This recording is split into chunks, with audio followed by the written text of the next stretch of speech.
श्री सीतायाः पते नमः। श्री तुलसीदास जी के पद कमल बारंबार मनाय, गुण गावों सिया राम के। श्री हनुमत हो सहाय, लेत सदा सुधि दीन की। सहज दया के धाम, जननी जनक निज भक्त के। प्रभु श्री सीताराम, करी पूजा मारीच तब। सादर पूछी बात, कवन हेतु मन व्यग्र अति।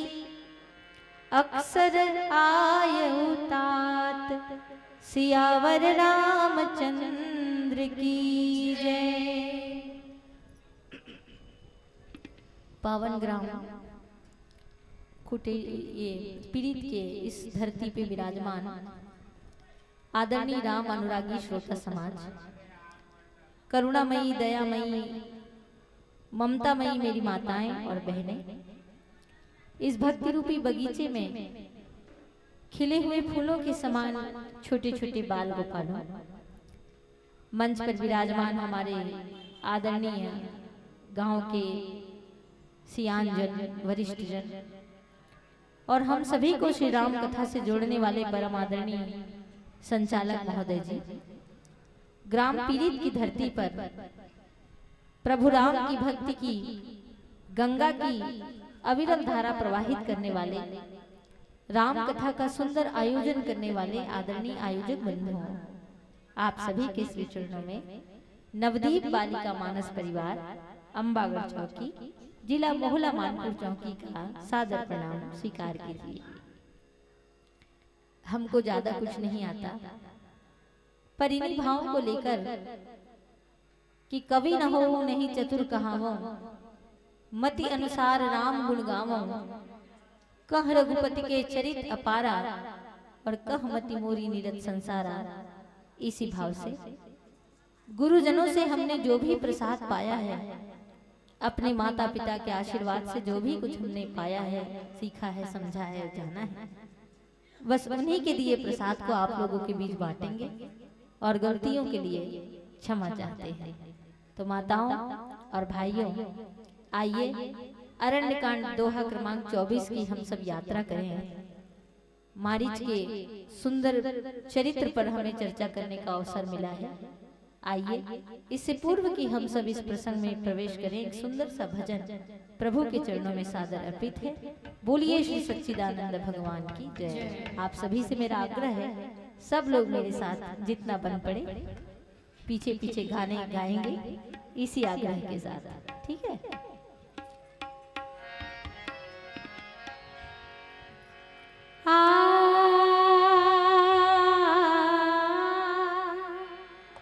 हमें जो प्रसंग मिला है उसमें मारीच जो है वो लंका के राजा रावण को ये बात समझा रहे हैं कि राम जी से बैर ना कीजिए। आइए हम भी अपने मन को यही बात समझाएं कि ऐ मन, तू भगवान का भजन कर, ऐ जीव तू भगवान का नाम गा। आइए सभी मिलके गाएं।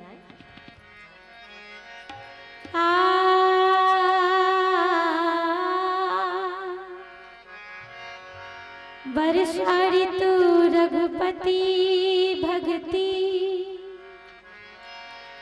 तुलसी साली सुदास। राम नाम बड़ बरन जुग, सावन भादव मास। इस दोहे का अर्थ है भगवान की भक्ति वर्षा ऋतु के समान है, और भगवान को भजने वाले उनके भक्त धान के जैसे है। भगवान राम के नाम के दोनों अक्षर रा और म सावन और भादो के महीने के समान है।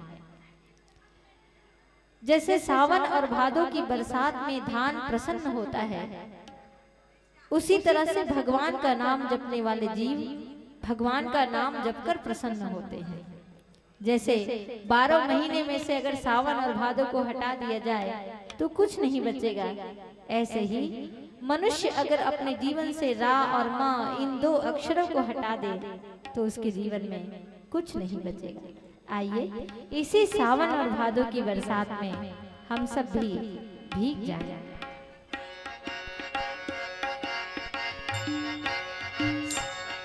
मनवा राम नाम तू गाले, मनवा राम नाम तू गाले, मनवा राम नाम तू गाले, मनवा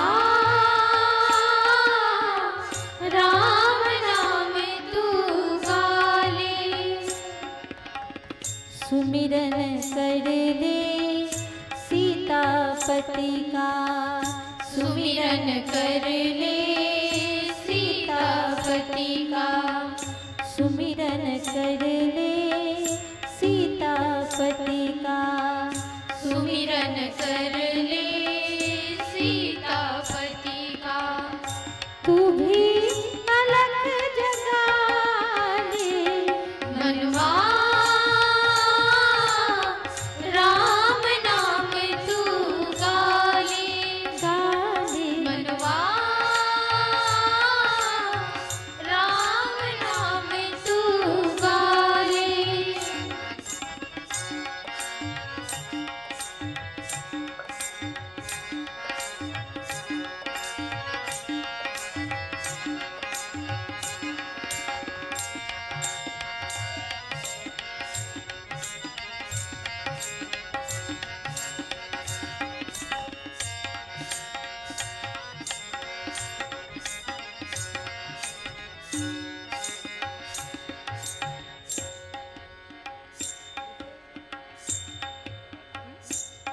तबले का थोड़ा सा खोलिए ना आवाज।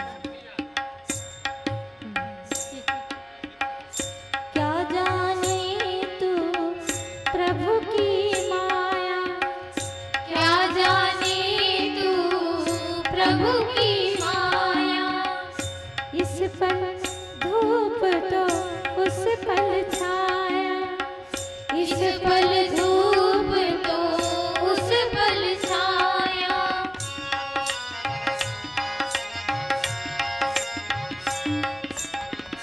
क्या जाने तू प्रभु की माया, क्या जाने तू प्रभु की माया। इस पल धूप तो उस पल छाया, इस पल धूप तो उस पल छाया। हरि का नाम सुमिरे कर पगले, हरि का नाम सुमिरे कर पगले। बिगड़ी सभी बना ले, मनवा राम नाम तू गाले, गाले, मनवा राम नाम तू गाले।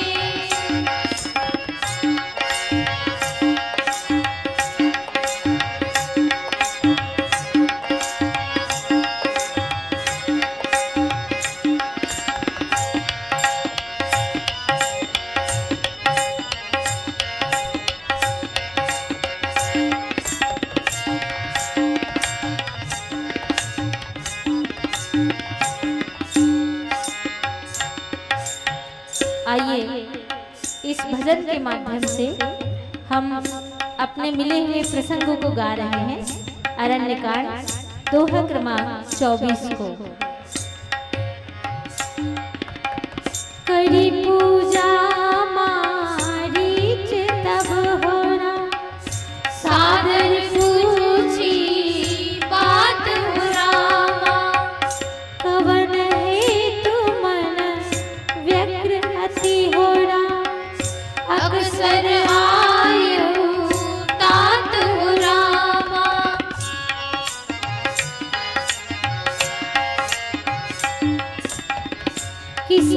पता है कल क्या होगा, किसे पता है कल क्या होगा, पता नहीं किस पल क्या होगा, पता नहीं किस पल क्या होगा, अवसर ऐसा फिर ना मिलेगा, अवसर ऐसा फिर ना मिलेगा, बिगड़ी सभी बना ले मनवा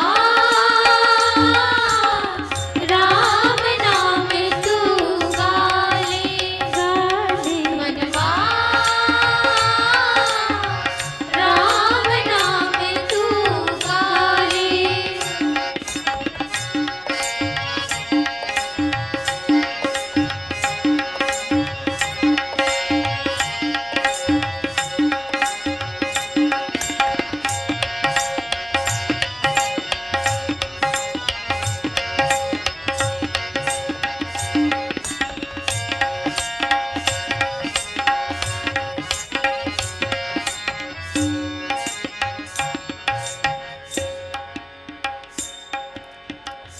क्या देगी दुनिया दस रंगी, क्या देगी दुनिया दस रंगी, क्या देंगे ये साथी संगी, क्या देंगे ये साथी संगी,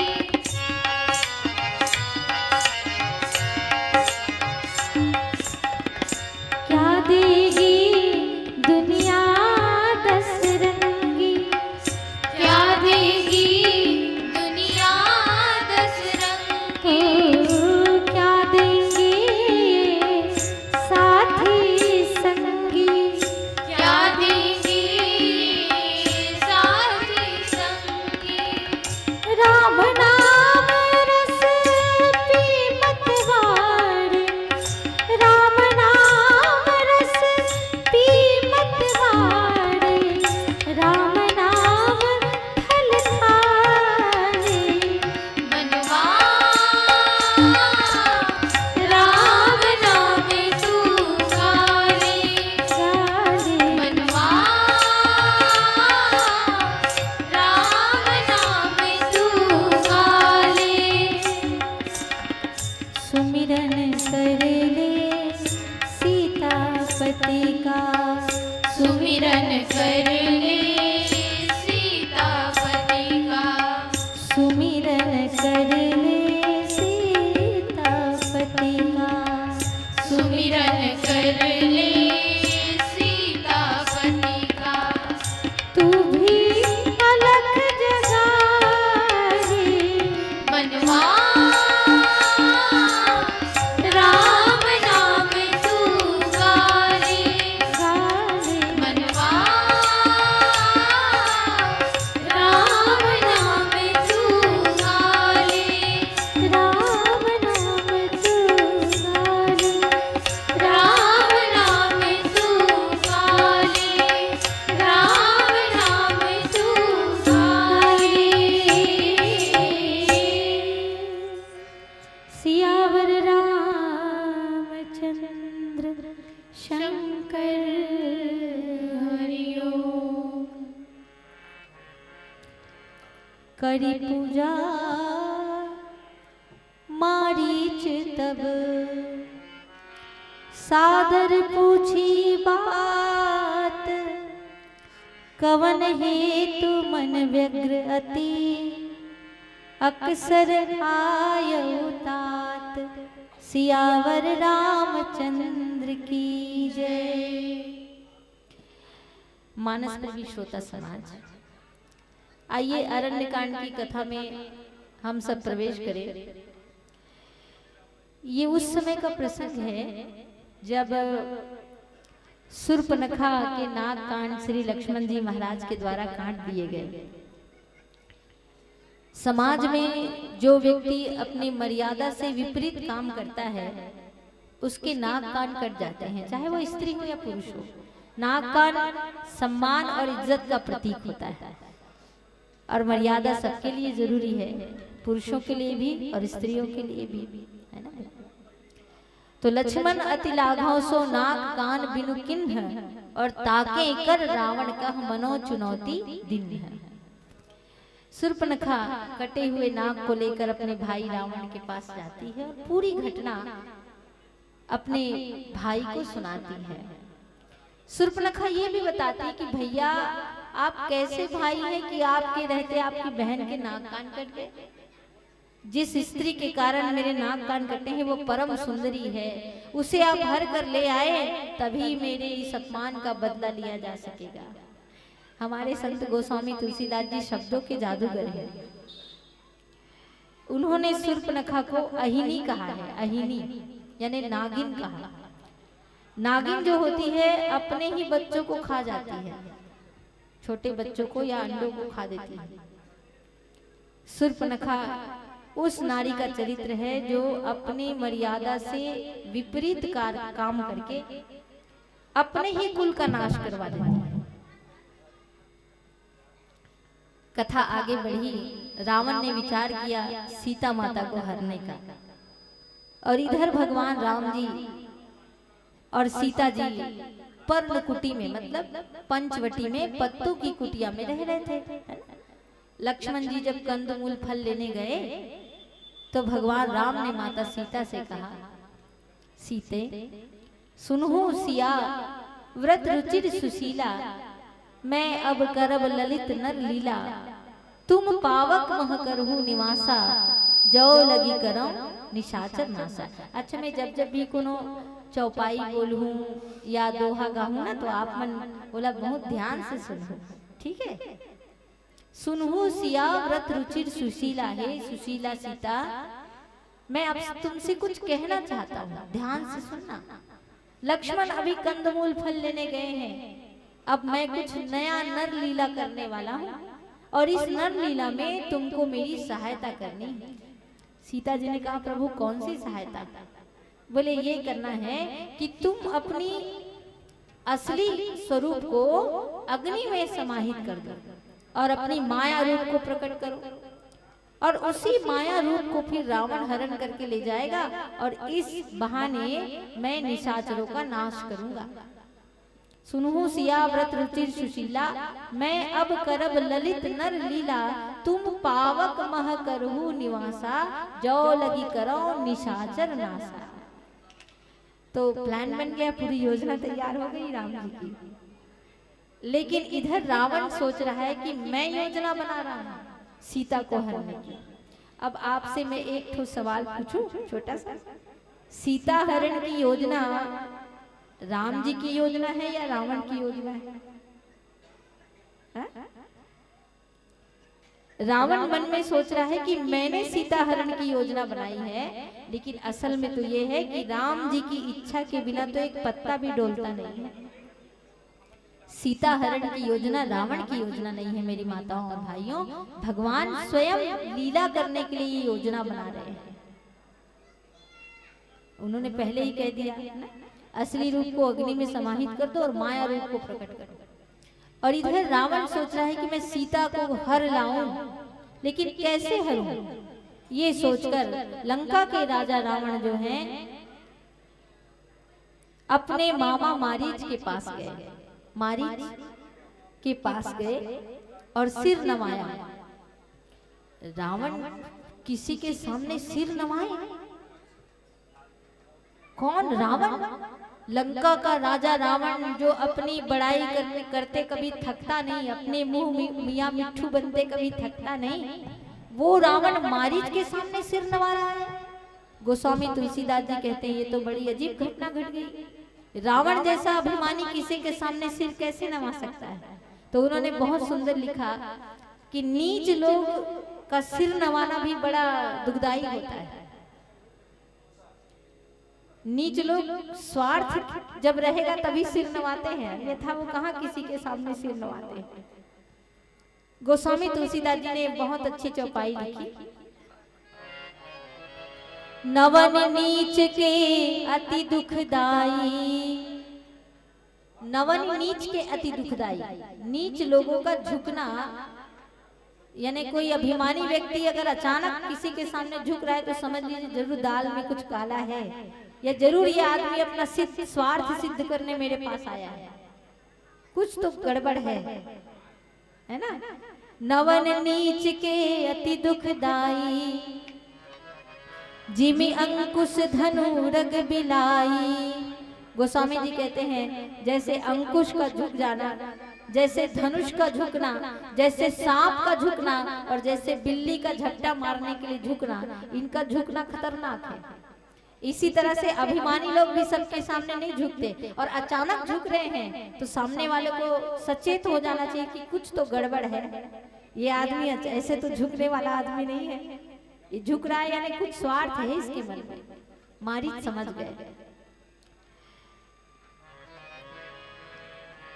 भयदायक खल के प्रिय बानी, कोई खल यानी दुष्ट आदमी, दुष्ट व्यक्ति अगर प्रिय वाणी बोले, अचानक मीठी मीठी वाणी बोलने लगे तो जरा बच के रहना चाहिए। पहले रेडियो में एक गीत आता था, मीठी मीठी बातों से बचना जरा, दुनिया के लोगों में है जादू भरा, मीठी मीठी बातों से बचना जरा, है ना। तो मीठा मीठा गोठिया, खासकर वो मनुष्य जो कभू मीठा नहीं गोठियाते ना, अचानक मीठ मीठ गोठिया लगे, मारीच समझ गई ये इसके मन में कुछ चल रहा है लगता है। रावण मीठा मीठा बात करने लगा, प्रिय वाणी कहने लगा। जिमि अकाल के कुसुम भवानी, तुलसीदास जी कहते हैं जैसे मानो अकाल के समय में फूल खिल गया हो, अकाल में फूल खिले ये संभव नहीं, इसी तरह से खल मनुष्य प्रिय बोले, दिल से प्रिय बोले, ये संभव नहीं। आइए तब गोस्वामी तुलसीदास जी ने लिखा है, करी पूजा मारीच तब सादर पूछी बात। मारीच ने कहा कि महाराज रावण आए हैं, तो मारीच ने सबसे पहले रावण जी का आदर किया, सत्कार किया, पूजा की और सादर पूछी बात, आदर समेत पूछा। क्या पूछा कि हे महाराज आप अचानक मेरे पास कैसे आए, आप मेरे पास अचानक कैसे आए, और आपका मन इतना व्यग्र क्यों है, इतने चिंतित आप क्यों दिखाई दे रहे हैं। मैं दोहा गा रही हूँ, अपने प्रसंग को गा रही हूँ, सुनेंगे ना, ठीक है। करी पूजा मारीच तब सादर पूछी बात, बात पूछी, क्या पूछा, कवन हेतु मन व्यग्र अति अक्सर आयु तात। हे तात आपका मन इतना व्याकुल क्यों दिखाई दे रहा है, इतना व्यग्र क्यों है, ऐसा क्यों लग रहा है कि महाराज रावण आज थोड़े भयभीत दिखाई दे रहे हैं, और अचानक इस प्रकार मेरे पास पहुंचना, अक्सर आयो तात, अचानक पहुंचे हो। हे तात आपके अचानक आने का कारण बताओ, ये मारीच ने पूछा। तो सारी कथा लंकेश रावण ने मारीच को सुनाई। 10 मुख सकल कथा तेहि आगे, कही सहित अभिमान अभागे। पूरी कथा सुनाई, लेकिन उसकी कथा में, उसकी बातों में अभिमान छुपा था, यानी रावण बड़े अभिमान के साथ अपनी बात को बताता है कि ऐसा ऐसा हुआ, मेरी बहन के नाक कान उन दोनों तपस्वियों ने काटे, मैं इनको छोड़ूंगा नहीं, मैंने सीता हरण की योजना बनाई है, मारी तुम्हें मेरी सहायता करनी पड़ेगी। ऐसे अभिमान से बोला, घमंड से बोला। हो कपट मृग तुम छलकारी, जेहि विधि हरियाणा नृप नारी। तो ऐ मारीच तुम छल कपट से मृग बन जाना, और मृग बन के मेरी सहायता करना, और मैं उधर से नृप नारी को यानी सीता को हर ले आऊंगा। ऐसा रावण जो है मारीच को कहते हैं। मारीच मन में मुस्कुराता है और उसने रावण को समझाया, प्रेम से समझाया। तेहि पुनि कहा सुनहु 10 सीसा। तब मारीच कहता है, हे 10 शीश, ये आप क्या कह रहे हैं महाराज, ये आप कैसी बात कर रहे हैं, आप राम जी से बैर करना चाहते हैं। ते नर रूप चराचर ईसा। जिस राम को आप एक सामान्य मनुष्य समझ रहे हो ना, एक सामान्य तपस्वी समझ रहे हो, वो राम कोई सामान्य तपस्वी नहीं है। उनसे बैर मत करो, उनकी नारी को हरण करने की योजना अपने मन से निकाल दो, क्योंकि वो चराचर के ईश हैं, चराचर के स्वामी हैं, वो अखिल ब्रह्मांड की नायक हैं, वो ब्रह्म हैं। और आपको लगता है वो सामान्य मानव है? अगर आपके मन में कुछ उल्टी पुल्टी बात चल रही हो तो यहीं पर विराम दे दो उसको। ऐसे समझाया। तासो तात बयरु नहीं कीजे, ये तात उनसे बैर मत करो, उनसे दुश्मनी मत करो। मारे मरिय जियाए जीजे, कितनी सुंदर बात कहता है मारीच कि जिसके मारने से संसार मरता है और जिसके जियाने से संसार जीता है उसका नाम राम है। और आप उनसे छल करना चाहते हैं। मणि मख रावण गय कुमारा। अब मारीच कहता है कि मैं राम जी के बाणों के प्रताप को बहुत अच्छे से जानता हूं महाराज। आपको लग रहा होगा कि वो समान तपस्वी है, मनुष्य होगा, लेकिन उनके बाणों में बहुत प्रताप है और मैंने अनुभव किया है उनके बाणों की शक्ति का। मारीच अनुभव कर चुका है ना। आपको पता है ना वो वाला प्रसंग, जब गुरु विश्वामित्र जी राम और लक्ष्मण दोनों भाई को यज्ञ रक्षा के लिए मांग कर ले गए थे, याद आया ना? गुरु विश्वामित्र जी जब राम और लक्ष्मण दोनों भाई को यज्ञ रक्षा के लिए मांग कर ले गए थे राजा दशरथ जी से, तो उन्होंने ताड़का नाम की एक राक्षसी का उद्धार किया था। एक ही बाण प्राण हरि लिन्हा, दीन जानिते ही निज पद दिन्हा। ताड़का नाम की राक्षसी को मारा था भगवान। ये ताड़का, इसके दो बेटे थे, मारीच और सुबाहु। सुबाहु को तो भगवान ने उसी समय मार दिया। ये दोनों क्या करते थे? मारीच, सुबाहु और ताड़का, ये माँ बेटे मिलकर यज्ञ विध्वंस करते थे। यानी गुरु विश्वामित्र जी जो संसार के लिए यज्ञ कर रहे थे ना, उस यज्ञ में अग्नि में खून लाके डाल देते थे, हड्डियां लाके डाल देते थे, ऊपर से उड़ते उड़ते आके, है ना, खून डाल देते थे, हड्डियां डाल देते थे। तो यज्ञ की जो अग्नि होती थी वो अपवित्र हो जाती थी, शुद्धता खत्म हो जाती थी और यज्ञ में बाधा आती थी। तब गुरु विश्वामित्र जी ने अपने यज्ञ की रक्षा के लिए राम लक्ष्मण दोनों को बुलाया था। तो उस समय ताड़का को भगवान ने एक ही बाण में मार दिया था और सुबाहु को भी मार दिया, लेकिन मारीच को पूरी तरह से नहीं मारा था। उसको बिना फल का बाण मारा और 100 योजन समुद्र के उस पार जाके फेंकाया था मारीच। तो भाई जो भगवान राम ताड़का को मार सकते हैं एक ही बाण से, जो भगवान राम एक ही बाण से सुबाहु को मार सकते हैं, जिनके मारने से संसार मरता है और जिनके जियाने से संसार जीता है, क्या वो मारीच को नहीं मार सकते थे? कैसे दाई मार सकतीस थे? नहीं मार डरतीस ना, तक काबर मारीच नहीं हुई। भाई प्रभु जानते हैं कि ये मारीच मेरे आगे चलकर काम आने वाला है ना? प्रभु जानते थे।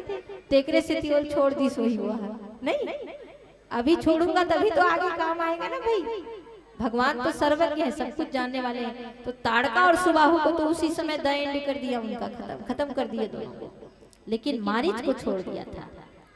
मेरे भाई बहनों, आज भी हमारे समाज में ये ताड़का, सुबाहु और मारीच लोग घूम रहे हैं। आज भी हमारे समाज में कुछ गुरु विश्वामित्र की तरह संसार के कल्याण के लिए यज्ञ हो रहे हैं, अच्छे काम होते हैं, और उनमें बाधा डालने वाले जो लोग होते हैं वही तो ताड़का, सुबाहु और मारीच हैं। भाई उस समय उस तरह का यज्ञ होता था, आज अलग अलग तरीकों के यज्ञ होते हैं। हर अच्छे काम यज्ञ ही तो हैं, है ना भाई? किसी गरीब कन्या का विवाह हो रहा है वो यज्ञ है, कहीं सामूहिक विवाह हो रहा है वो यज्ञ है, कहीं भागवत की कथा हो रही है यज्ञ है, ये रामायण की कथा हो रही है वो यज्ञ है। हर अच्छा काम यज्ञ ही है, और हर अच्छे काम में बाधा डालने वाला व्यक्ति ही मारीच और सुबाहु और ताड़का है। बस तो आज भी घूम रहे हैं मारीच सुबाहु, घूम रहे हैं कि नहीं घूम रहे हैं? आज तो और संख्या बढ़ गई है मारीच और सुबाहु की। उस समय तो कम से कम पता भी चलता था कि ये लोग राक्षस हैं, सींग दिख जाता था, बड़े बड़े दांत दिखाई देते थे, बड़े बड़े नाखून दिखाई देते थे, तो समझ में भी आता था कि ये लोग राक्षस हैं। आजकल के राक्षस लोगों का तो सिंग भी नहीं रहता, दांत भी नहीं रहते, नाखून वो तो दिखने में एकदम साबुत सज्जन जैसे दिखेंगे और अंदर से राक्षस रहते हैं। सांकेतिक बात समझिए। तो पहले ज्यादा मारिच थे कि अब ज्यादा मारिच है? पहले ज्यादा सुबाहु ताड़का थे कि अब ज्यादा सुबाहु ताड़का है? अब ज्यादा है। अब वाले पहचान में नहीं आते, पहले वाले पहचान में आ जाते थे। अब तो सूट बूट टाई लगा के मारिच और सुबाहु का काम करते हैं लोग। नहीं, अब तो साधु का वेश बना के लोग राक्षसों का काम करते हैं। पहचानना भी कठिन है। तो ये है आजकल के मारिच और सुबाहु। और कुछ मारिच और सुबाहु तो हमारे मन में बैठे हैं चोर बन के। कौन है वो मारिच सुबाहु? मन के राक्षस कौन है? मन में भी राक्षस है। मन के राक्षस वो हैं जो आपको अच्छा काम करने से रोकते हैं। काम, क्रोध, मद, लोभ, मोह, घमंड, ईर्ष्या, ये सब वो राक्षस है जो मन के अंदर बैठे हैं। तो कुछ राक्षस बाहर है और कुछ राक्षस भीतर है। मन के भीतर 5 लुटेरे डाल रहे हैं डेरा। काम, क्रोध, मद, लोभ, मोह ने तुझको ऐसे घेरा। भूल गया तू राम रटन को, भूला पूजा का काम रे। बोलो राम, बोलो राम, बोलो राम, राम राम। तो मारीच जानता है राम के बाणों के प्रताप को, इसलिए जैसे ही भगवान के बाण उसको पड़े, उसको राम के बाण, राम के प्रताप का पता चला और तब से वो राम भगवान का भक्त बन गया। तब से वो भगवान राम का भक्त बन चुका है, भगवान राम की महिमा को जान चुका है। और जिस महिमा को वो जानता है उसी महिमा को वो रावण को भी समझा रहा है कि महाराज राम से बैर मत करो, वो तो भगवान है।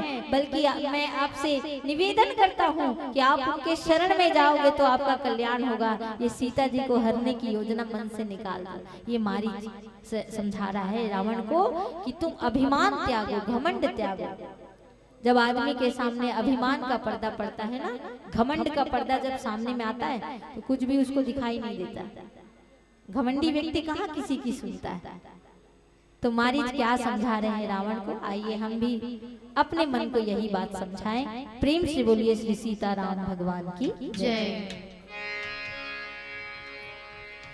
मत कर तू अभिमान रे बंदे, झूठी तेरी शान रे। मत कर तू अभिमान, मत कर तू अभिमान रे बंदे, झूठी तेरी शान रे। मत कर तू अभिमान।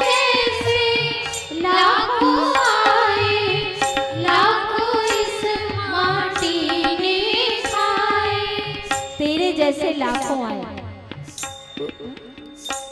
मनुष्य, पता नहीं किस बात का घमंड करता है। कभी धन का, कभी बल का, कभी रूप का, कभी ज्ञान का। लेकिन उसके जैसे कितने आए और चले गए। हिरण्यकश्यप आया, वो चाहता था मैं अमर बनूंगा और ब्रह्मा जी से वरदान मांग लिया। न दिन में मरूं, न रात में मरूं, न धरती में मरूं, न आकाश में मरूं, न अस्त्र से मरूं, न शस्त्र से मरूं, न नर से मरूं, न पशु से मरूं, न अंदर मरूं, न बाहर मरूं। ब्रह्मा जी बोले भैया तो कट को चतुराई कर ले, मरे बर्त तुल पर ही।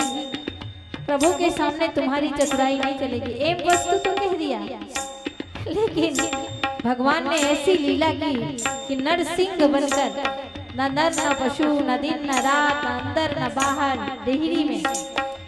यानी मनुष्य कितनी भी चतुराई कर ले, मौत से पीछे नहीं भाग सकता। तो इसलिए अभिमान करने का क्या फायदा? क्यों घमंड करता है आदमी? समझ में नहीं आता। तेरे जैसे लाखों आए, लाखों इस माटी ने खाए। तेरे जैसे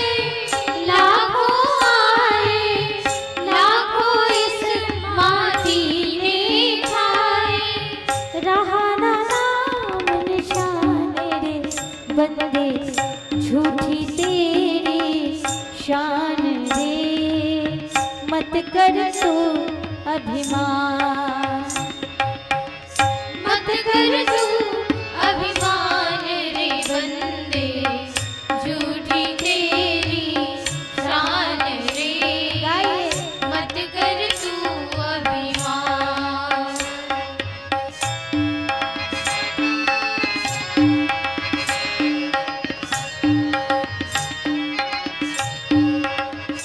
आ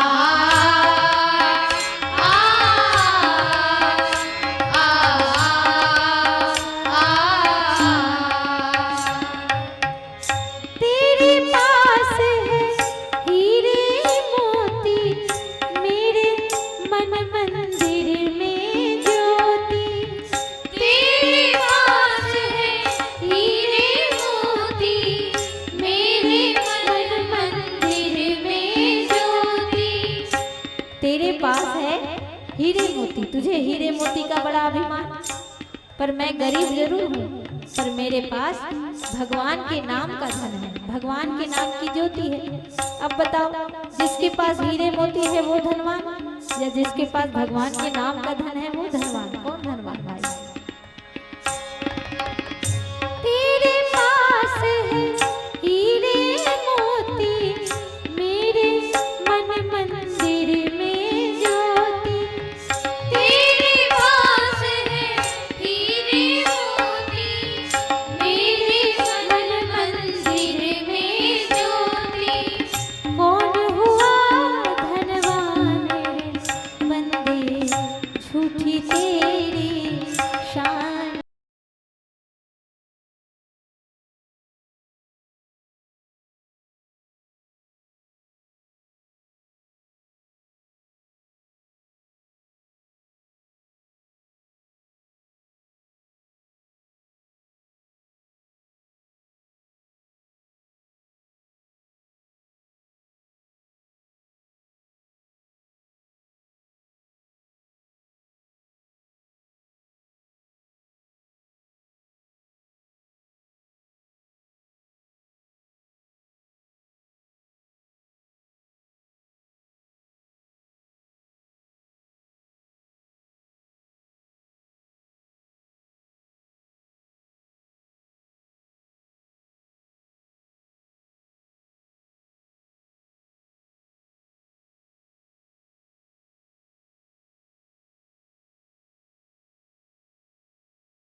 बंदे झूठी तेरी शान रे, मत कर तू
झूठी तेरी शान रे, मत कर तू अभिमान।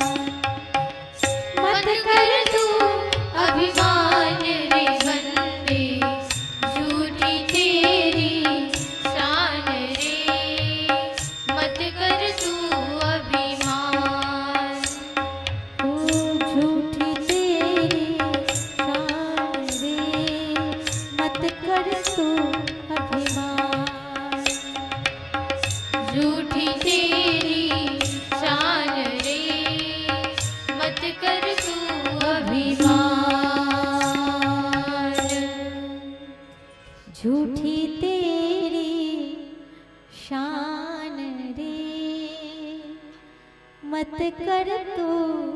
अभिमान। मारीच ने रावण को समझाया, अभिमान मत करो महाराज। किस बात का अभिमान? अभिमान छोड़ो और भगवान के चरणों में जाकर उनसे बैर छोड़ के उनकी शरणागति हो जाओ, इसमें आपका कल्याण है। ये बात सिर्फ मारीच ने रावण को समझाई है, ऐसी बात नहीं माताओं भाइयों। संजनों, रावण को इसी बात को और भी 13 लोगों ने मानस में समझाया है। मारीच मिला के 14 लोगों ने समझाया। 17 बार ये प्रसंग आया है रावण को समझाने वाला मानस में। 14 लोगों ने 17 बार यही बात समझाई है कि तुम राम जी से बैर मत करो। इसमें 4 बार तो अकेले मां मंदोदरी ने समझाया है। तो हमारे गोस्वामी तुलसीदास जी बहुत अच्छा दोहा सोठा लिखते हैं, फूलहि फरहि न बेत यद्यपि सुधा बरसहि जलद, मूरख हृदय न चेत जो गुरु मिलहि बिरंची सम।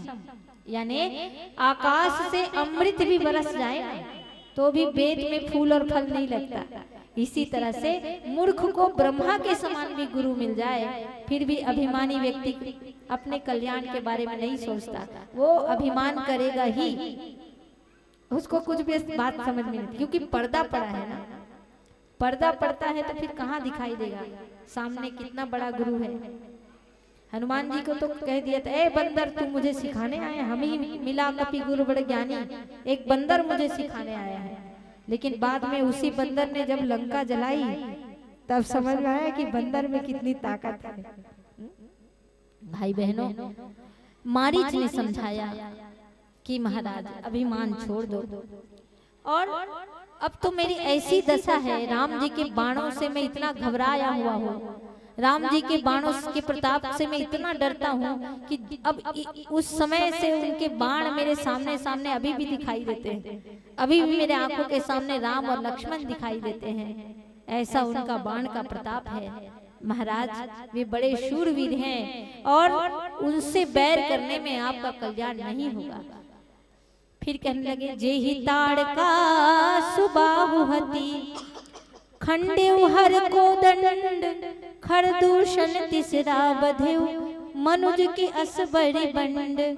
कहने लगे महाराज, जिसने ताड़का जैसी राक्षसी को मार दिया, जिसने सुबाहु को एक बाण से मार दिया, जिसने हर कोदंड यानी शिव जी के धनुष को पल भर में तोड़ दिया, आप उसको मनुष्य क्यों समझते हैं? ऐसे बहुत सी बातें मारीच जो है वो रावण को समझाता है। मारीच ने एक और बड़ी अच्छी बात समझाई। ये मारीच के रावण को समझाने वाली जो कहानी है, इसमें आप इसको कथा के रूप में मत लीजिए, अपने आप को हमें समझाना है इस प्रसंग के माध्यम से कि हमें अभिमान त्यागना है, हमें राम जी के प्रताप को समझना है। हम गलत छल करने की बात मन से निकाले तो ये तो माध्यम है कथा, असल में सिखाना किसको है? अपने ही मन को सिखाना है। जाहु भवन कुल कुशल बिचारी सुनत जरा दिन ही सी बहुगारी गुरु जी मिमूड़ कर सिमम बोधा कहु जग मोहि समान को जोधा। अब रावण ने कहा, अरे ये क्या शिक्षा दे रहे हो तुम मुझे? मारीच, तुमको पता नहीं मैं कौन हूँ? मारीच ने कहा, महाराज आप जो भी हैं, लेकिन मैं जो भी कह रहा हूँ वो सत्य कह रहा हूँ। रावण ने गुस्से से कहा, मुझे शिक्षा देता है तू? मुझे शिक्षा देता है मारीच? मुझे ज्ञान बताता है? अरे मेरे समान इस संसार में कौन योद्धा है? कहु जग मोहि समान को जोधा। मेरे समान कोई योद्धा है जो चलता है तो धरती डगमग डगमग डोलने लगती है, जिस रावण को देखकर लोग थर्राने लगते हैं, मैं वो रावण हूँ, और तू मुझे शिक्षा देता है कि राम से बैर मत कर। अरे जा जा, तेरे जैसे शिक्षा देने वाले मुझे कहीं मिले, मुझे शिक्षा मत दे, तुझे बात मानना है कि नहीं ये बता। रावण ने कहा, मारीच ने कहा, भाई अब क्या किया जाए, ये तो गुस्से में आ गए, अब किसी को एक हद तक समझाएंगे, नहीं माने तो क्या करेंगे भाई? तब तो फिर ले भाई, तो रही आगे तो कैसे करबे? अब विनाश काले विपरीत बुद्धि, अब तुम्हारी बुद्धि विपरीत हो गई है तो इसमें मैं क्या कर सकता हूँ? रावण ने तलवार निकाल दी, कहा, मारीच सुनो, अगर तुमने मेरी बात नहीं मानी तो इस कठिन तलवार से मैं तेरा सर धड़ से अलग कर दूंगा। चौपाई सुनेंगे।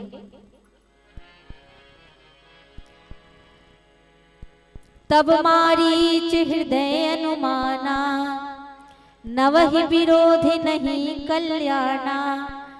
शस्त्री मर्मी प्रभु सठ धनी, वैद बंदी कवि भानस गुनी। मारीच ने मन में सोचा, अब इनको समझाने से कोई फायदा नहीं, कोई लाभ नहीं, क्योंकि मन में अहंकार ये जड़ तक जमा हो गया है। अतः समझाने का कोई फायदा नहीं और बैर करने का भी कोई फायदा नहीं। क्योंकि अगर मैं इनसे बैर करता हूँ और इनकी बात मैं नहीं मानता, मान लो मृग बन के मैं नहीं गया, मान लो मैं मृग बन के नहीं गए तो ये मार दी, तो एकर से विरोध करे से का फायदा। तो 9 जन से विरोध कभी नहीं करना चाहिए। मानस कही थे, रामायण में लिखा है 9 व्यक्ति से कभी विरोध ना कीजिए। वो 9 व्यक्ति कौन है? तो सबसे पहली शस्त्री, यानी जेकर करा शस्त्र हो, हाथ में शस्त्र हो, और हमारे कर शस्त्र नहीं है, ओकर संग विरोध कर बैठ गए, वही में बंदूक चला दी। दूसरा है मर्मी। मर्मी यानी जो आपके मर्म बात को जानता है, जो आपकी उस बात को जानता है जिसको सब लोग नहीं जानते, तो ब्लैकमेल कर ही भाई, ओकर से विरोध कर तो ब्लैकमेलिंग कर ही फिर। तो मर्मी से कभी विरोध ना करें। तीसरा है प्रभु, भगवान से कभी विरोध ना करें। चौथा है मूर्खों से कभी विरोध ना करें। टाइम बस वेस्ट होगा, उनसे विरोध करेंगे तो बहस बस होगी, समय और एनर्जी वेस्ट होगा, उसके अलावा कुछ नहीं होगा। तो इसलिए मूर्खों से भी बहस करने का कोई फायदा नहीं।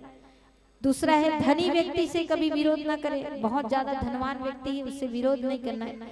और मानस कहता है डॉक्टर के साथ कभी ज्यादा बहस नहीं करना चाहिए, कवि के साथ कभी बहस ज्यादा नहीं करनी चाहिए। बंदी और चारण के साथ, बंदी और चारण कौन है? पहले समय में राजा लोगों की महिमा गाने के लिए बंदी चारण लोग, बंदी जन लोग राजा की महिमा गाते थे, उनको बंदी कहा जाता था। राजा की महिमा गाए ओकर दरबार में, मतलब बंदी भाट चारण के थे। तो ये कुछ ऐसे 9 व्यक्ति है जिकर से बैर करे से कल्याण नहीं होता। तो रावण भी मोर महाराज है भाई, ये धनी व्यक्ति भी है और एक हाथ में शस्त्र भी है, और ये लंका के राजा तो कोई मतलब कुछ भी मृत्युदंड भी दे सकते। तो ऐसे डर के मारे मारीच कथे एकर से विरोध करना ठीक नहीं, बात मान लेना ही ठीक है। तो रावण जब तलवार निकालते कहते मैं कठिन तलवार से तोला मार दूंगा, तो मारीच मन में कहता है, मन ही मन उसको भगवान का सुमिरन आता है, वो भगवान का भक्त था। उसने मन में सोचा रावण तुम मुझे मृग बनकर भगवान के सामने भेज रहे हो ना, तो अगर मैं मृग बन जाऊंगा और भगवान के सामने सामने दौड़ूंगा तो भगवान के बाणों से मरूंगा, और अगर मैंने तुम्हारी बात नहीं मानी तो तेरे तलवार से मरूंगा। तो तेरे तलवार से मर जाने से कहीं अच्छा है कि मैं भगवान के बाणों से मर जाऊं। कथा समझ में आ रही है? यानी अगर मैं रावण की बात नहीं मानता हूं तो तलवार से मरूंगा, रावण की तलवार से मरूंगा। और अगर मैं रावण की बात मानकर मृग बनकर जाऊंगा तो राम जी के बाणों से मरूंगा। तो राम जी के बाणों से मरना अच्छा है कि रावण की तलवार से मरना अच्छा है? बोलिए। भगवान के बाणों से मरना ज्यादा अच्छा है। तो मारीच ने कितनी सुंदर युक्ति कही, बोले ठीक है महाराज, मैं आपकी बात मानने के लिए तैयार हूँ, मुझे राम के बाणों से मरना बोला नहीं, मन ही मन सोचा कि तेरे तलवार से मरने से मुझे क्या मिलेगा, भगवान के बाणों से मरूंगा तो मुक्ति मिलेगी। और ये सोचकर मन में प्रेम लेकर, भाव प्रेम लेकर मारीच जो है वो जाता है मृग बनकर भगवान राम के सामने। गोस्वामी तुलसीदास जी कितनी प्यारी चौपाई लिखते हैं। ये चौपाई मुझे बहुत पसंद है, बहुत पसंद आता है ये चौपाई। ये रामायण जो है ना भाई बहनों, सिर्फ जीने की कला नहीं सिखाता, रामायण हमको आर्ट ऑफ लिविंग के साथ साथ आर्ट ऑफ डेथ भी सिखाता है, यानी मरने की कला भी सिखाता है। मनुष्य को मरना भी क्यों चाहिए, ये भी बताता है कि जीना क्यों चाहिए, और ये भी बताता है कि मरना क्यों चाहिए। अगर हमको कभी मरना पड़े तो ये शरीर किसके काम आना चाहिए? बोले देश के काम आना चाहिए, समाज के उत्थान में काम आना चाहिए, राम के काम आना चाहिए। ये रामायण हमको सिखाता है। ठीक है, तो आज मारीच मरने चला है, मरने के, मरना तो दोनों साइड है, रावण भी मारेगा और राम भी मारेंगे, पर रावण से वो मरना नहीं चाहता, वो राम जी के हाथ से मरना चाहता है। यानी मरना तो हम सब लोगों को है, आपको भी मरना है, मुझे भी एक दिन जाना है, सबको जाना है भाई बहन, पर क्यों मरे, किसके लिए मरे, कब मरे, ये सोच, ये एक प्रश्न चिन्ह हमारे सामने। हम मरे तो क्यों मरे, जब हम मरे तो क्या हमारा शरीर किसी के काम आ रहा है, जब हम मरे तो क्या हमारा शरीर देश के काम आ रहा है, या किसी को बचाते बचाते हमारे प्राण निकले, यानी ये शरीर की सार्थकता है। तो जियो भी ऐसे कि जीते जी ये शरीर किसी के काम आए, और मरो भी ऐसे कि मरते मरते ये शरीर किसी के काम आ जाए, ये मानस समझा रहा है। तो ये चौपाई सुना रही हूँ, तुलसीदास जी ने कितने सुंदर शब्दों में चौपाई लिखी, सुनेंगे। उभय भांति, उभय भांति, उभय भांति यानी दोनों तरफ से, उभय यानी दोनों, उभय भांति, इधर से भी मरना, इधर कुआं है तो उधर खाई है। उभय भांति देखा निज मरना, दोनों तरफ से मरना देखा उसने। तब ताके सी रघुनायक सरना, उसने रावण को नहीं देखा, उसने रघुनायक के शरण को देखा। वो बीच में खड़ा है, इधर भी मरना उधर भी मरना, पर इधर मुझे नहीं देखना, मुझे इधर देखना है जहाँ राम खड़े हैं, जहाँ राम के चरणों में मुझे जाने मिल रहा है, जहाँ राम के शरण में मुझे जाने मिलेगा, मैं उधर जाऊंगा। और उसने अपनी दिशा बदल दी।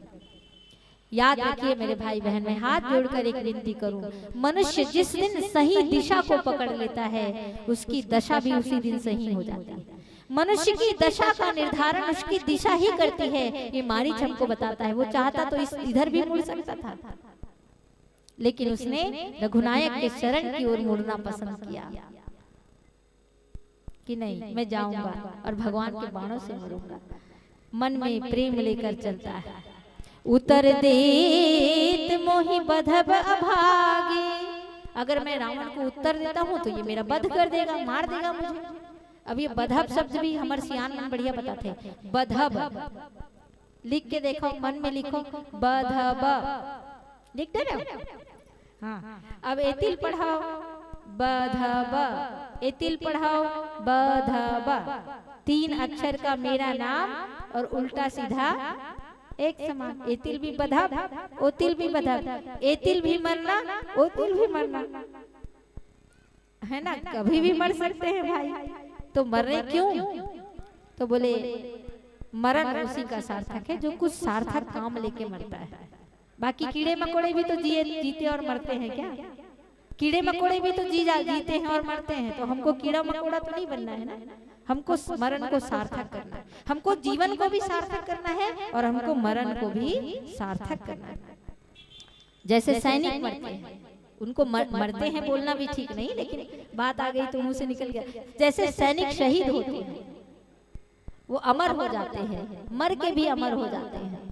ऐ जालिमों देखेंगे हम, ऐ जालिमों देखेंगे हम, कितनों को तुम मारोगे, जीत हमारी निश्चित है, हम जीतेंगे तुम हारोगे।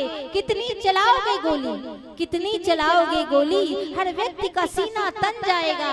भारत माँ का हर बच्चा जब एक वीर शहीद बन जाएगा, तुम्हारी गोलियां खत्म हो जाएंगी पर हमारा आत्मविश्वास खत्म नहीं होगा। ये एक सैनिक कहता है।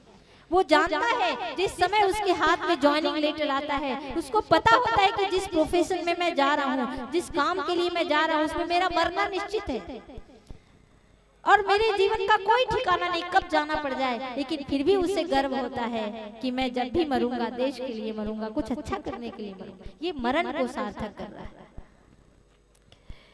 किसी की मुस्कुराहटों पे हो निसार, किसी का दर्द मिल सके तो ले उधार, किसी के वास्ते हो तेरे दिल में प्यार, जीना उसी का नाम है। ये जीना है और किसी के लिए मर जाना, किसी के हित के लिए मर जाना, ये सार्थक मरण है। तो मारीच जाता है और दशानन के संग मृग बनने के लिए तैयार हो जाता है। आइए एक भजन करें, फिर पुनः चर्चा करेंगे। श्री सीताराम भगवान की जय।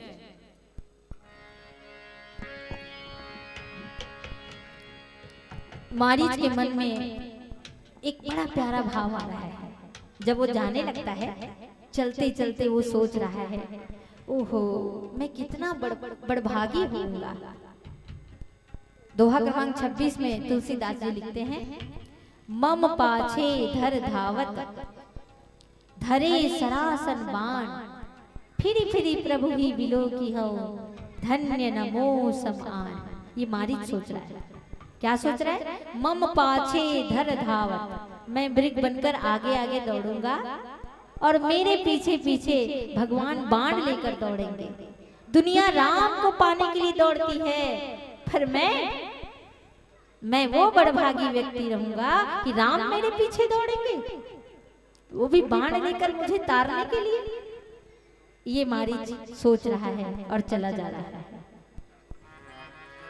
आइए, मारीच का सौभाग्य यह है कि अंतिम समय भगवान उसके सामने खड़े थे। आइए हम भी प्रभु से यही विनती करें कि जीवन हमारा ऐसा हो कि हमारा मरण सार्थक हो जाए और मरते समय प्रभु की कृपा हम पर बरसे। मरते समय हमारे मुख में राम का नाम हो, भगवान हमारे सामने हो। आइए इसी भाव से ये भजन है। इतना तू करना स्वामी, जब प्राण तन से निकले। इस भाव से मारी चला जा रहा है। इतना तू करना स्वामी, जब प्राण तन से निकले। आप लोग भी गाइए। इतना तू करना स्वामी, जब प्राण तन से निकले। गोविंद नाम लेकर, गोविंद नाम लेकर, गोविंद नाम लेकर, तब प्राण तन से निकले। इतना तू करना स्वामी, जब प्राण तन से निकले।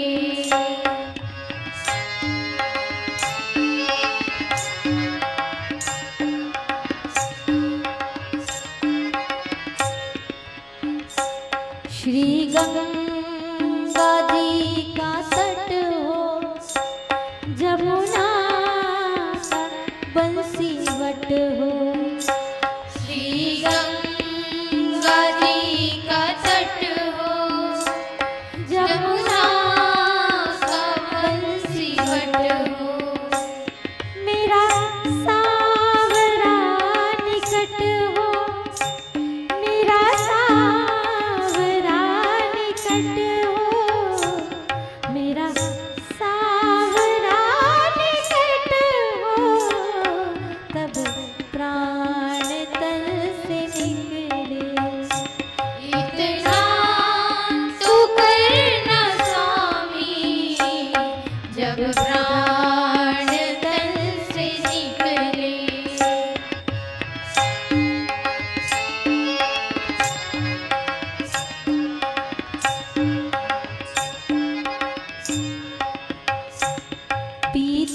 पीतांबरी कसी हो, छवि मन में बसी हो।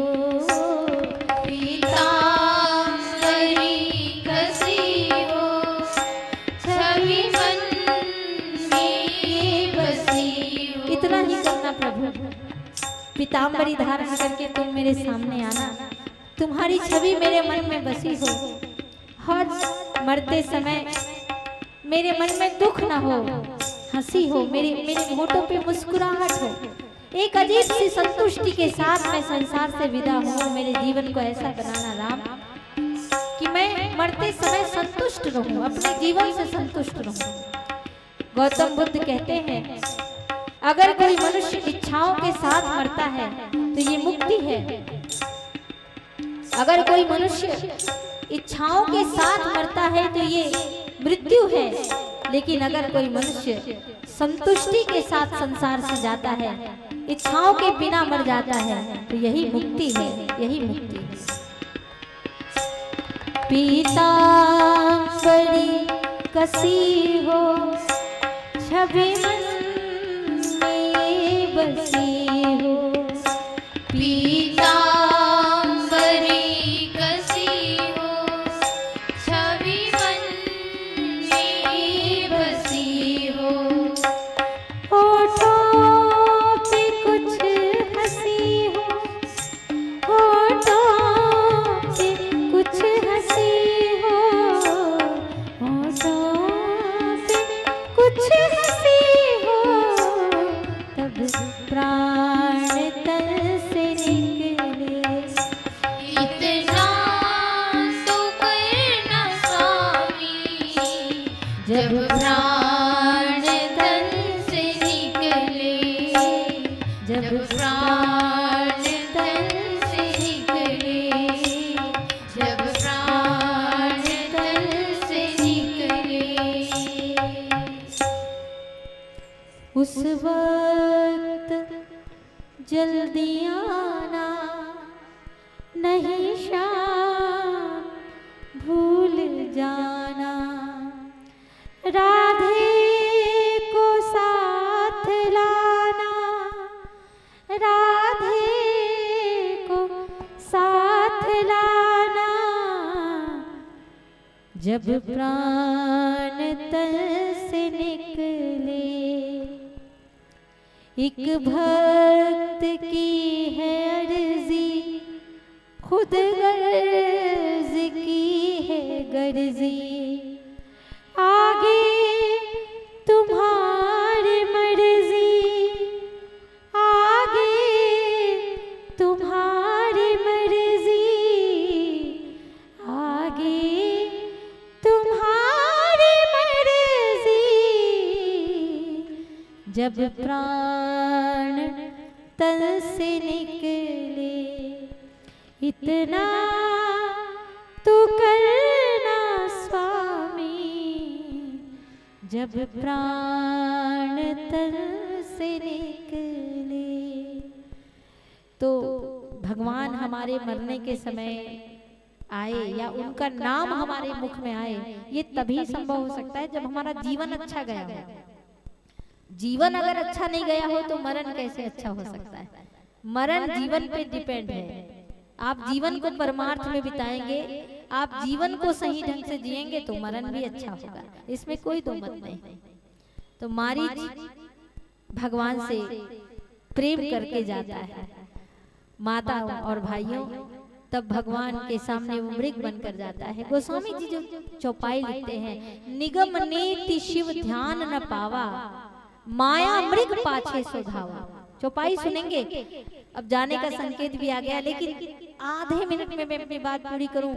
निगम नेति शिव ध्यान न पावा, जिस राम का ध्यान मुनियों को भी लाने में, अपने ध्यान में लाने में जिसको बड़ी मुश्किल से जो प्रभु का ध्यान मुनियों के मन में आता है, वो राम आज मारीच के पीछे बाण लेकर दौड़ रहे हैं। दुनिया राम के पीछे दौड़ती है, लेकिन राम अपने भक्त के पीछे सद्गति देने के लिए दौड़ रहे हैं। तब गोस्वामी जी ने अंत में लिखा, अंतर प्रेम तासु पहचाना, अंतर प्रेम तासु पहचाना, मुनि दुर्लभ गति दिन सुजाना। भगवान ने मारीच के अंतर मन के प्रेम को पहचान लिया और उसको बाण मार के उससे सद्गति दी। कौन सी गति? बोले मुनि दुर्लभ गति, वो गति दी जो बड़े बड़े मुनियों को भी दुर्लभ है, बड़े बड़े योगियों को भी दुर्लभ है, वो गति मारीच को मिली, क्योंकि मारीच प्रेम करके मरने गया था। आइए इसी तरह हम सब का भी जीवन सुंदर हो, ताकि हमारा मरण भी सुंदर हो। इसी भाव से ये प्रसंग आपके बीच में रखने का प्रयास किया। एक भजन के साथ आपसे विदाई में। श्री सीताराम भगवान की जय। एक ऐसा ही पात्र है जटायु जी, उन्होंने भी मरते समय भगवान से कहा, प्रभु मुझे अब जीना नहीं, मुझे मरने दीजिए, तुम्हारी गोदी में मैं मरना चाहता हूँ।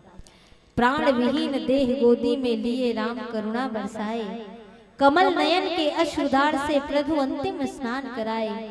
ऋणी रहूंगा गिद्धराज का। लक्ष्मण से बोले भगवान, राम कथा में वीर जटायु का अपना अनुपम स्थान। आइए, वो पक्षी है जिसने नारी की राज की रक्षा के लिए अपने प्राण गंवा दिए और भगवान ने उन्हें सद्गति दी। आइए सब मिलकर गाएं।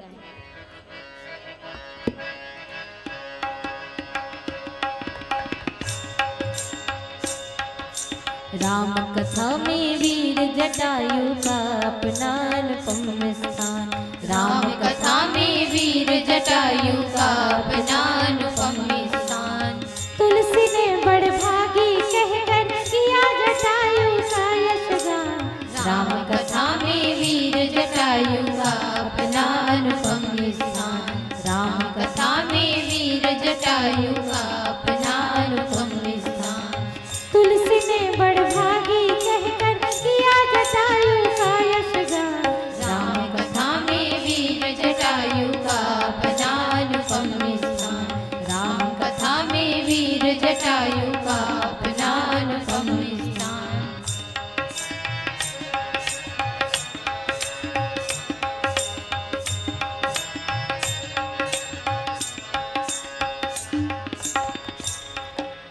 वो पक्षी होकर भी नारी की लाज के लिए प्राण गंवाते हैं।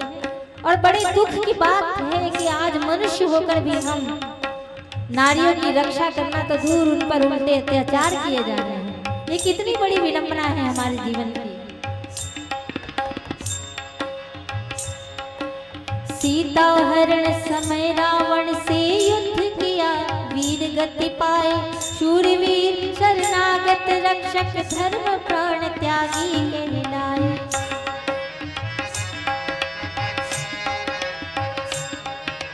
सीता हरण समय रावण से युद्ध किया, वीर गति पाए शूरवीर शरणागत रक्षक धर्म प्राण त्यागी कहलाए। परहित में अपने प्राणों का धर्मवीर करते बलिदान। राम कथा में वीर जटायु का अपना अनुपम स्थान। राम कथा में वीर जटायु का अपना अनुपम स्थान।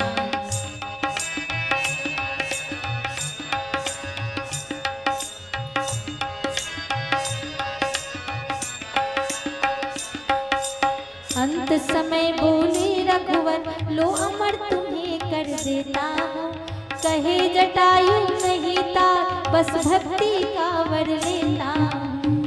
भगवान ने कहा, मैं तुमको ठीक कर दूंगा, तुम्हारे घाव ठीक हो जाएंगे जटायु जी, अभी भी समय है, तुम्हारे घाव को मैं ठीक कर सकता हूँ। जटायु बोले, नहीं प्रभु, मुझे मरने दीजिए। अंत समय बोले रघुवर, लो अमर तुम्हें कर देता हूँ। कहे जटायु नहीं था, बस भक्ति का वर लेता हूँ। मोक्ष मार्ग में राम रूप में महाप्राण का महापयान। राम कथा में वीर जटायु का अपना अनुपम स्थान। राम कथा में वीर जटायु का अपना अनुपम स्थान।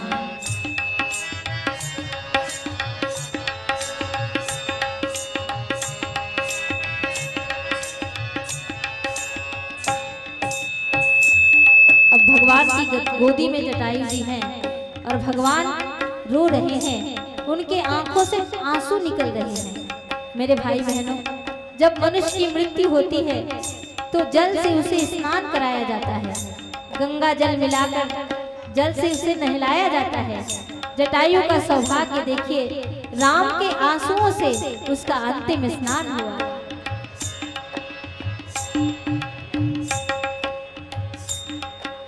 प्राण विहीन देह गोदी में लिए राम करुणा बरसाए। कमल नयन के अश्रुधार से प्रभु अंतिम स्नान कराए।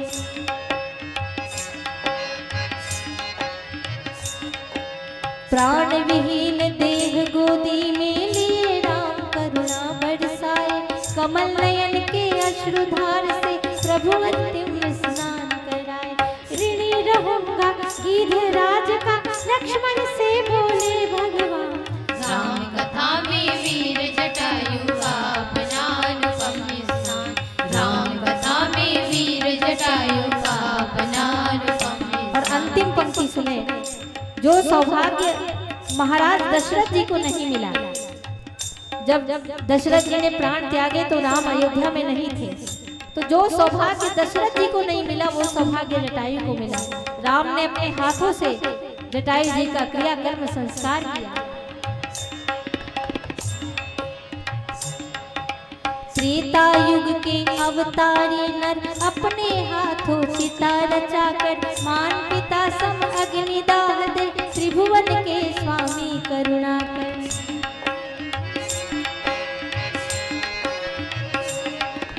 त्रेता युग के अवतारी नर अपने हाथों चिता रचाकर मान पिता सम अग्निदाह दे त्रिभुवन के स्वामी करुणा कर। मोक्ष मार्ग में राम रूप में महाप्राण का महाभयान। राम कथा में वीर जटायु का अपना अनुपम स्थान। राम कथा में वीर जटायु का अपना अनुपम स्थान। तुलसी ने बड़ भागी कहकर किया जटायु का यशगान। राम कथा में वीर जटायु का अपना अनुपम स्थान। राम कथा में वीर जटायु का अपना अनुपम स्थान। राम कथा में वीर जटायु का अपना अनुपम स्थान। राम कथा में वीर जटायु का अपना अनुपम स्थान। राम कथा में वीर जटायु का अपना अनुपम स्थान। श्री सीताराम भगवान की, श्री जटायु जी महाराज की, मारीच की, सभी भक्तों की जय। भारत माता की जय। हेलो। गीत संगीत एवं मधुरता व्याख्यान से आप विश्वास कर हो हेमलता दीदी, इतना मंत्र मुग्ध हो गए थे आपकी व्याख्या पर कि ये लोग ताली बजाना भूल गए। एक बार जोरदार सम्मान में ताली बजा दीजिएगा। लज्जा दया सुशीलिता, लज्जा दया सुशीलिता है नारी का श्रृंगार। जिसमें तीनों गुण नहीं वह नारी है अंगार। नारी के सम्मान में नर का है सम्मान। बेटी हो तुम राष्ट्र जगत की, सत सत तुम्हें प्रणाम, सत सत तुम्हें प्रणाम, सत सत तुम्हें प्रणाम। सबला है अबला नहीं, है सबको वरदान। यदि अपने शिव शक्ति को नारी ले पहचान, नारी ले पहचान, नारी ले पहचान। बहुत बहुत धन्यवाद, साधुवाद। चयनित प्रसंग पर आपके उत्कृष्ट व्याख्यान एवं संगीत स्वर लहरी जनमानस के मध्य आकर्षण का केंद्र रहा है। इतार्थ हम आपके मंगलमय जीवन की अनंत कामनाएं करते हैं और इन्हीं भावनाओं के साथ कहना चाहेंगे, बहनों है प्रेम जगत में सार और कोई सार नहीं। मन कर ले प्रभु जी से प्यार और कोई प्यार नहीं, और कोई प्यार नहीं। आइए इन्हीं भावों के साथ विदाई के लिए मैं जिन बहनों का नाम वाचन करूंगा कृपया पावन मंच पर चल करके आएंगे और समस्त सम्मान निधि को व्याख्या कर रही आदरणीय श्रीमती हेमलता जी को आप समस्त सम्मान निधि को सुपुर्द करके ज्ञान मंच से सम्मान सादर विदाई देंगे। आइए श्रीमती अनसुईया सारवा, आइए विदाई के लिए श्रीमती अनसुईया सारवा, श्रीमती खुरबहारीन बाई साहू कुकड़ी से। इसी कड़ी में श्रीमती सोमिन साहू, तीनों बहिनी मन से मोर निवेदन है तुमने जल्दी आओ और ये बहिनी मल्ला मंच से सादर स्वागत करो। और साथ में ही भाई छत्रपाल दिल्लीवार जी आप भी आएंगे और हमारे मंच चासिन मंडली को सम्मान भरी स्वागत के साथ पावन मंच से सम्मान सादर विदाई देंगे। आइए और इसके तुरंत पश्चात तैयार रहेंगे जय मां खल्लारी मानस परिवार चिरपोटी भखारा। संत जनों से हमारा निवेदन होगा आप लोग अपने वाद्य यंत्रों के साथ ज्ञान मंच के मुख्य द्वार पर शोभायमान रहेंगे और चंद ही समय पश्चात मंच हम आपको सादर समर्पित करेंगे।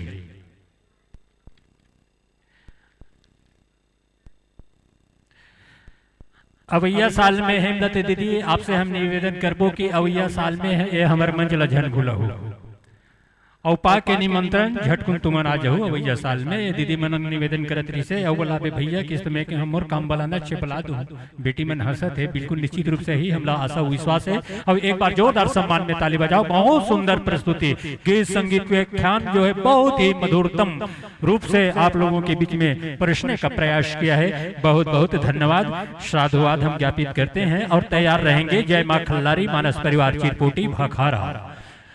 मंडली की विदाई के बाद तुरंत बाद आप लोगों को मंचस्थ होना है।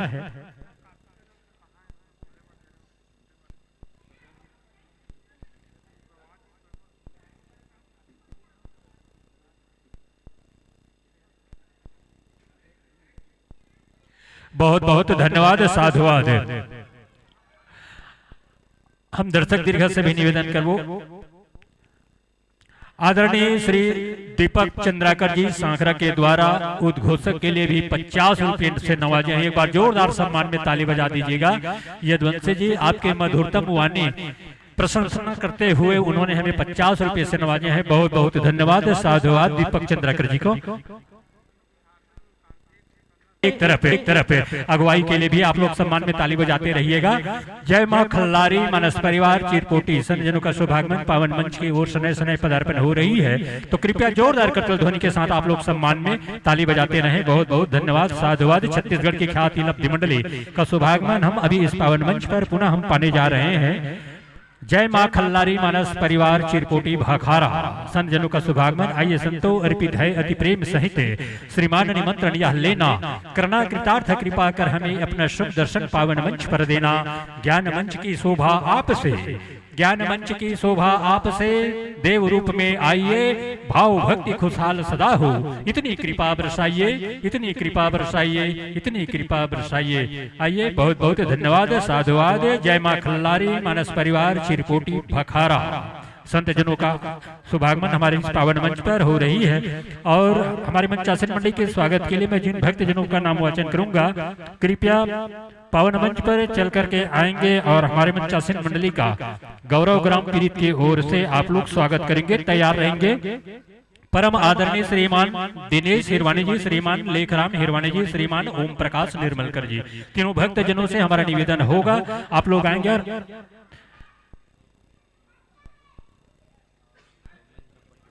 डोमेंद्र पटेल जी आप आ जाइए और विनेश साहू जी, दोनों भक्त जनों से हमारा निवेदन है आप लोग आइए हमारे मंचासन मंडली के स्वागत के लिए। राकेश मंडावी आप भी आ जाइए, जहां कहीं पर भी हो मेरी आवाज आप तक पहुंच रही